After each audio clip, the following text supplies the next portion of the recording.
called The Smartest Giant in Town, and the author is Julia Donaldson. The Smartest Giant in Town.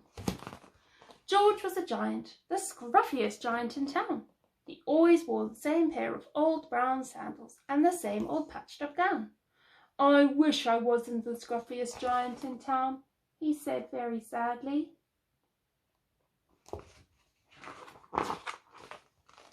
But one day George noticed a new shop. It was full of smart clothes, so he bought a smart shirt, a smart pair of trousers, a smart belt, a smart stripy tie, some smart socks with diamonds up the side, and a pair of smart shiny socks. "Now I'm the smartest giant in town," he said very proudly.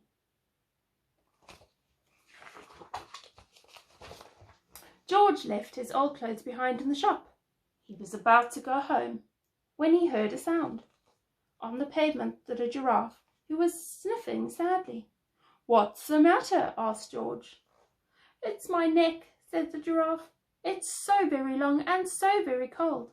I wish I had a long warm scarf." "Cheer up," said George, and he took off his stripy tie. "It didn't match my socks anyway," he said as he wound it round and round the giraffe's neck. It made a wonderful scarf. "Thank you," said the giraffe.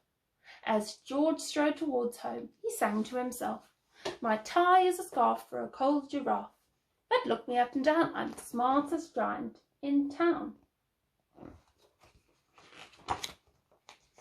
George came to a river. On a boat stood a goat who was bleating loudly. "What's the matter?" asked George. "It's my sail," said the goat. "It blew away in a storm. I wish I had a strong new sail for my boat."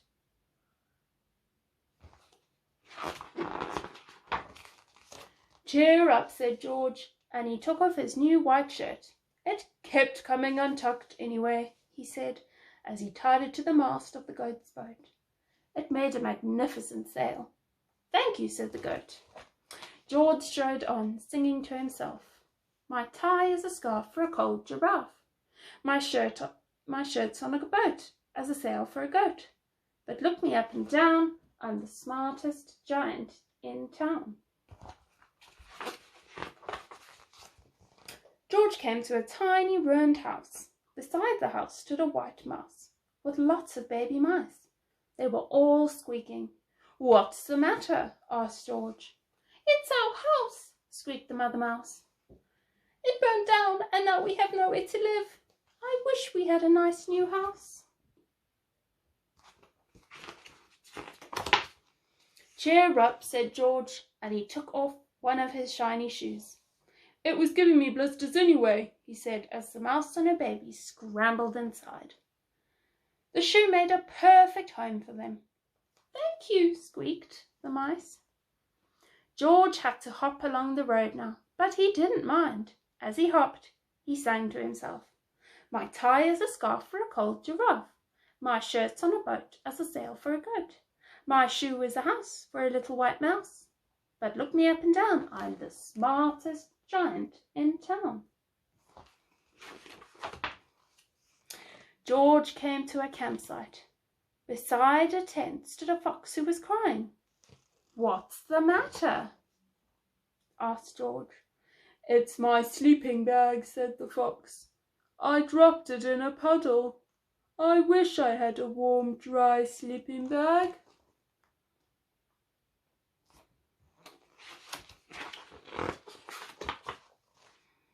"Cheer up," said George, and he took off one of his socks with diamonds up the side. "It was tickling my toes anyway," he said. "Thank you," said the fox. George hopped on, singing to himself, "My tie is a scarf for a very cold giraffe. My shirt's on a boat as a sail for a goat. My shoe is a house for a little white mouse. One of my socks is a bed for a fox. But look me up and down, I'm the smartest giant in town." George came to a big squelching bog. Beside the bog stood a dog who was howling. "What's the matter?" asked George. "It's the bag. "It's the bog," said the dog. "I need to get across, but I keep getting stuck in the mud. I wish there was a safe, dry path."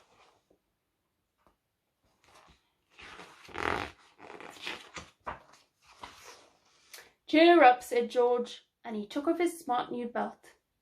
"It was squishing my tummy anyway," he said, as he laid it down over the bog. "It made an excellent path." "Thank you," said the dog. The wind started to blow, but George didn't mind.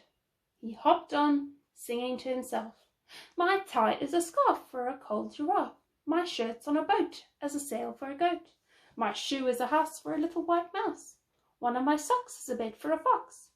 My belt helped a dog who was crossing a bog. But, oh dear, let's see what happens. My trousers are falling down. I'm the coldest giant in town." Suddenly George felt sad and shivery and not at all smart. He stood on one foot and thought, "I'll have to go back to the shop and buy some more clothes," he decided. He turned round and hopped all the way back to the shop. Let's see what he gets at the shop. But when he got there, it was closed. "Oh no!" cried George. He sank down onto the doorstep, and a tear ran down his nose. He felt as sad as all the animals he had met on his way home. Then, out of the corner of his eye, he saw a bag with something familiar poking out of the top. George took a closer look. "My gown!" he yelled. "My dear old gown and sandals." George put them on. They felt wonderfully comfortable. "I'm the coziest giant in town," he cried, and he danced back home along the road.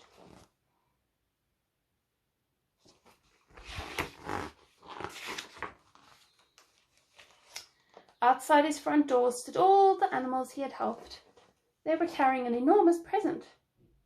"Come on, George," they said. "Open it." George untied the ribbon. Inside was a beautiful gold paper crown and a card. "Look inside the card, George," said the animals. George put the crown on his head and opened the card. Inside it said, "Your tie is a scarf for a cold giraffe. Your shirt's on a boat as a sail for a goat. Your shoe is a house for a little white mouse. One of your socks is a bed for a fox. Your belt helped a dog who was crossing a bog. So here is a very fine crown to go with the sandals and gown of the kindest giant in town."